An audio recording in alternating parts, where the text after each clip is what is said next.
साल 1970, महीना दिसंबर का। स्पेन के सांता क्रूज इलाके में एक मशहूर डॉक्टर वॉल्टर ट्रैकल ने घर के दरवाजे पर दस्तक सुनी। उनकी मेड घर के काम कर रही थी। दरवाजा खोला तो देखा कि सामने कीचड़ में लथपथ हालत में दो आदमी खड़े थे, जो कि उनकी मेड के पिता और भाई थे। डॉक्टर ने मेड को आवाज लगाकर बुलाया और खुद दूसरे कमरे में चले गए। डॉक्टर वॉल्टर उनकी बातों को सुनना तो नहीं चाहते थे, लेकिन दोनों व्यक्तियों की हालत ऐसी देखकर उन्हें न जाने क्यों शक हुआ। इसीलिए तीनों की बातें सुनने के लिए वो दरवाजे के पास छुपकर खड़े हो गए।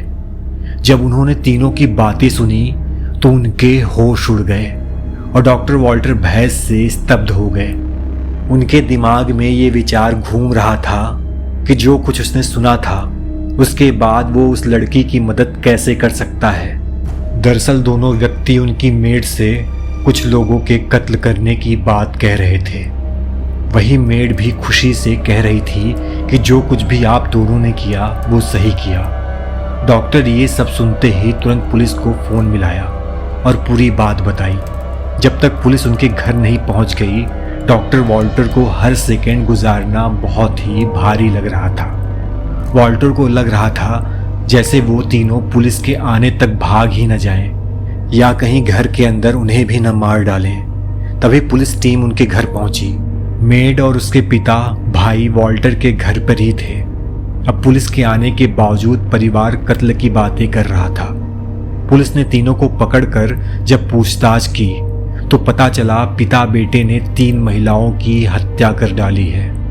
पुलिस की भी हैरानी का ठिकाना नहीं रहा, क्योंकि उनके हाव भाव से बिल्कुल भी पता नहीं लग रहा था कि उन्होंने ऐसा भी कुछ किया है। फिर पुलिस ने अच्छे से पूछताछ की तो मेड के पिता और भाई ने पूरी घटना बता दी। पुलिस उनके बताए पते पर पहुंची तो उनके भी होश उड़ गए।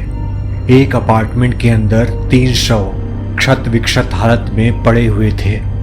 ऐसा लग रहा था जैसे वहां खून की होली खेली गई हो।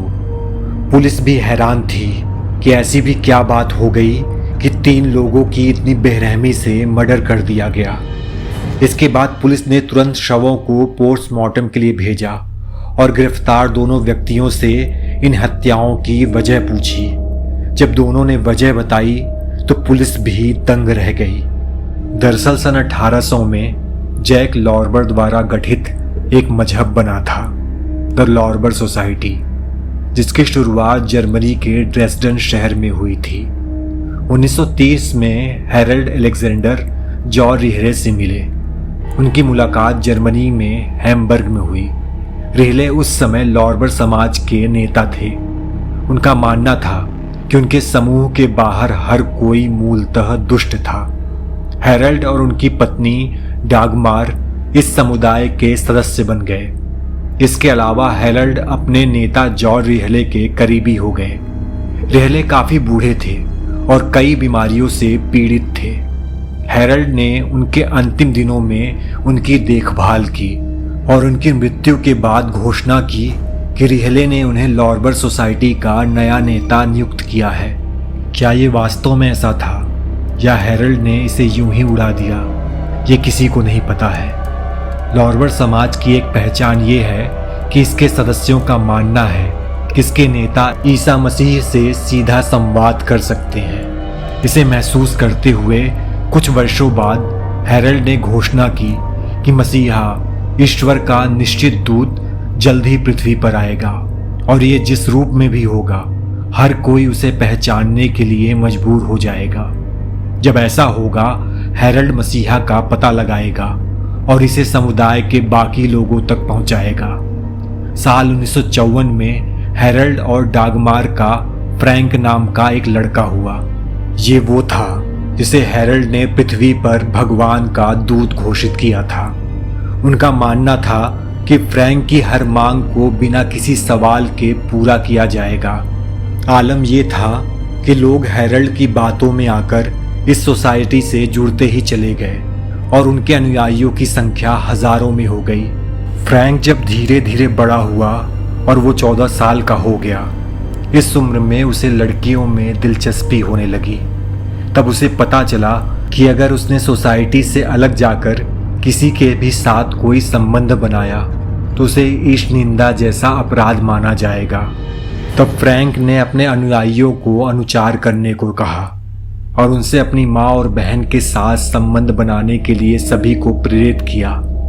हैरानी की बात यह थी कि अनुयायियों ने उसकी बात मान भी ली। फ्रैंक को एक मसीहा कहा जाता था और कोई भी उसे मना नहीं कर सकता था।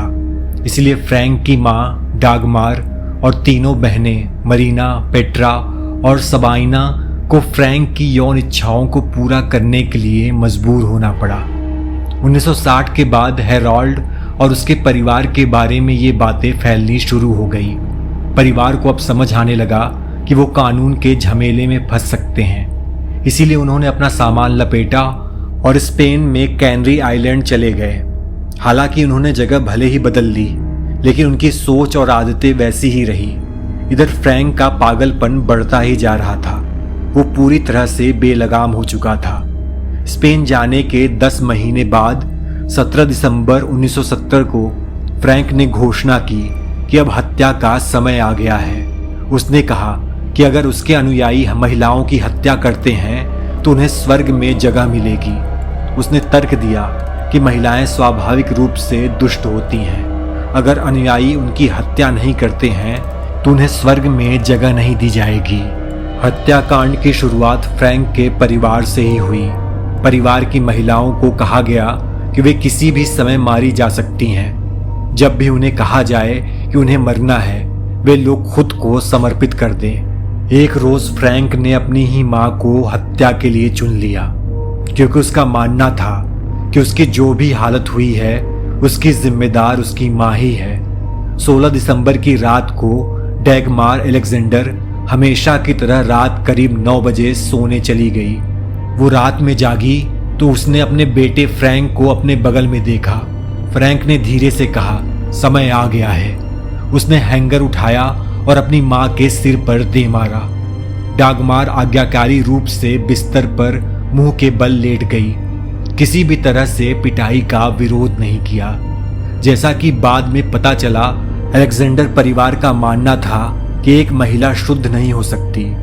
देर सवेर शैतान उस पर कब्जा कर लेगा और केवल ईश्वर के दूत फ्रैंक ही जानते हैं कि ये कब होगा।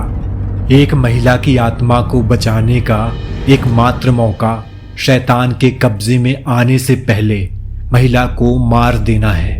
ये हत्या के समय डागमार की आज्ञाकारिता को समझा सकता है। जब फ्रैंक ने अपनी मां के सिर पर हैंगर से वार किया, हेरोल्ड ने पियानो पर चर्च की धुनें बजाई। हेरोल्ड की बेटियां मरीना और पेट्रा पियानो की आवाज सुनने लगी। वे तुरंत समझ गई और आज्ञाकारी रूप से फर्श पर बैठकर लड़कियां इंतजार कर रही थी। फ्रैंक उनके पीछे से आया और उनके पिता के सामने ही उनके सिर पर हैंगर से वार करना शुरू कर दिया। शायद उस आदमी के पास पर्याप्त ताकत नहीं थी, इसीलिए उसे हथौड़े के लिए पेट्री में जाना पड़ा। इस पूरे समय उसकी आधी अधूरी बहनें, जो पहले से ही हैंगर से पिट गई थी, कर्तव्य निष्ठा से उसकी वापसी का इंतजार कर रही थी। इस क्रूर अनुष्ठान के पूरा होने के बाद उन्होंने डागमार का दिल काट दिया और उसे प्रसाद जैसा कुछ बनाया। ये स्पष्ट नहीं है कि ये उनकी मान्यताओं में कैसे फिट बैठता है, लेकिन फिर भी ऐसा ही था। ये बात उस समय सामने आई जब फ्रैंक के पड़ोसियों ने बताया कि उनके घर में दबी हुई कराहने की आवाजें आ रही थी, लेकिन वो आवाजें जोर से इसीलिए नहीं आ पाई क्योंकि फ्रैंक के घर में जोर से म्यूजिक भी बज रहा था। फ्रैंक एक पेशेवर हत्यारा नहीं था। फ्रैंक ने जब दोनों बहनों को भी मार डाला तो पिता हेरल्ड के साथ जोर जोर से झूमना और नाचना शुरू कर दिया। अगले दिन सुबह हो चुकी थी। फ्रैंक और हेरल्ड ने स्नान किया और सबाइन को मारकर अपना अनुष्ठान पूरा करने के लिए डॉक्टर वॉल्टर के घर गए। उन्होंने डॉक्टर से उनके घर में काम करने वाली सबाइन से बात करने को कहा। जब लड़की उनके पास आई तो उसके पिता हेरल्ड ने डॉक्टर वॉल्टर से ये बात छिपाने की कोशिश नहीं की जो कमरे में मौजूद थे। उन्होंने उससे कहा, सबाइन, हम चाहते हैं कि तुम्हें तुरंत पता चले कि फ्रैंक और मैंने अभी अभी तुम्हारी माँ और तुम्हारी बहनों को मार डाला है। ये वो बात थी जिसने डॉक्टर वॉल्टर को चौंका दिया। हालांकि इन शब्दों पर लड़की की प्रतिक्रिया से वो और भी अधिक चौंक गए। उसने अपने पिता का हाथ लिया, उसे अपने गले पर रखा और कहा, मुझे यकीन है कि आपने वही किया है जो आपको आवश्यक लगा। वॉल्टर ने सबाइन को बचाने के बारे में सोचा। डॉक्टर ने ये सब सुनते ही तुरंत पुलिस को फोन मिलाया और पूरी बात बताई। उन्हें गिरफ्तार कर लिया गया। उन्होंने जो किया उसे छिपाया नहीं और पूछताछ से ये भी आभास हुआ कि उन्हें अपने कृत्य पर गर्व है। इस मामले में मुकदमा 2 साल तक चला, लेकिन ये कितना भी अजीब क्यों न लगे, अपने अपराध का बखान ही उनकी रिहाई की कुंजी थी। उन वर्षों के स्पेनिश कानून के अनुसार फ्रैंक और हेराल्ड को मौत की सजा की धमकी दी गई थी। हालांकि उनके व्यवहार ने अदालत के लिए उन्हें पागल मानने के अलावा कोई और मौका नहीं छोड़ा और मौत के बदले उन्हें मैड्रिड मानसिक सहायता केंद्र भेज दिया गया। अलेक्जेंडर परिवार की एकमात्र जीवित लड़की सबाइन ने अपने भाई और पिता के पास भेजे जाने की भीख मांगी, लेकिन निश्चित रूप से यह असंभव था। ऐसा माना जाता है कि इसके बाद वो मैड्रिड के एक मठ में गई। उसका जीवन कैसा रहा इसके बारे में कुछ भी ज्ञात नहीं है। कहानी यहीं खत्म हो सकती थी, लेकिन इसमें भी बहुत अप्रत्याशित मोड़ आ गया। 1990 में जब फ्रैंक 36 वर्ष का था और हेराल्ड 61 वर्ष का था, वे क्लिनिक से भागने में सफल रहे। इंटरपोल ने उनकी गिरफ्तारी के लिए अंतर्राष्ट्रीय वारंट जारी किया, लेकिन कोई फायदा नहीं हुआ।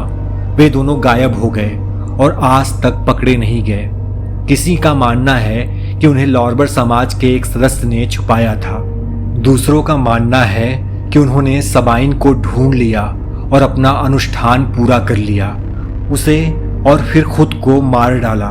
हालांकि अभी भी कोई नहीं जानता कि भागने के बाद उनके साथ क्या हुआ और ईश्वर की इच्छा के अनुरूप वे और कौन से भयानक काम कर सकते थे।